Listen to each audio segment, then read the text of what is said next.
Do the punishments fit the crime? Are the punishments doing any good?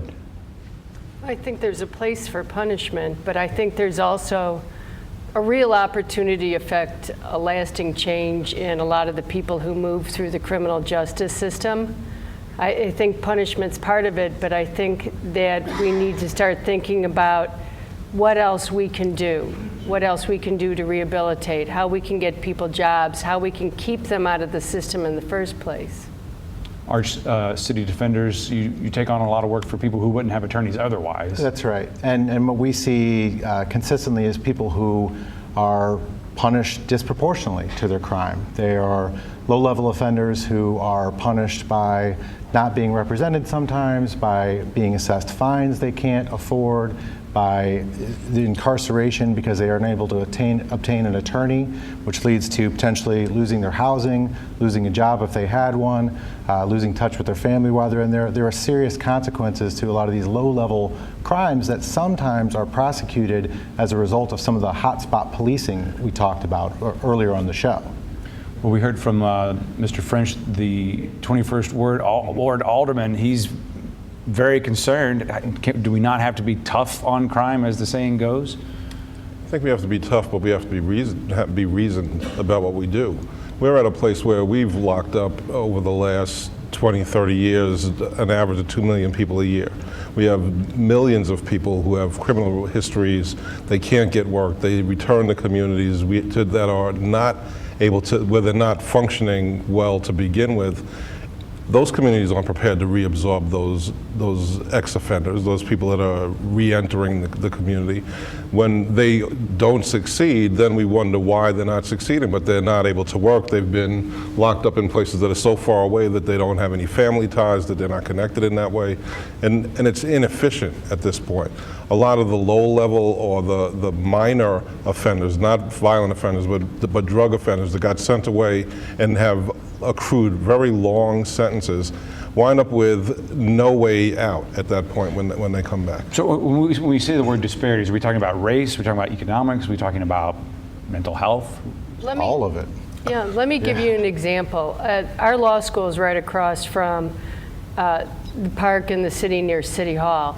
And there are people who want to be on a TV show that's getting taped there this weekend. So they're all in tents on the grass of the park. Well, there are other people, our clients, who if they set up tents in that park and tried to stay there overnight would get arrested and charged with trespassing or loitering. That's the kind of disparity that we see, that I see, that folks who are down on their luck and need to be in the city to access services are really subject to prosecution, while folks who might be getting baseball tickets or waiting for a TV show aren't. Well, I think a lot of people would push back and say that those folks waiting for baseball tickets don't attack someone, push them down where they're trying to go past the Lucas Park area and things of that nature too. Well, neither do my client's case. They're arrested on charges of trespass and other minor infractions. Not everybody who's homeless is violent. Are we asking our police department to do more than they're resourced to do at this time? And I'm sure the judge would tell you that they're not underworked by any means either. Who's going to do this work that you're talking about to fix the system? Well, not every action of a person needs to be a criminal offense. So being poor, being in poverty, having a mental health problem, having a substance abuse problem is not necessarily a crime. So what people need is treatment sometimes in these situations, not more police presence. And Alderman French said it very clearly. He's not talking about crime in general, he's talking more about violent crime. That's the crime that impacts his neighborhood.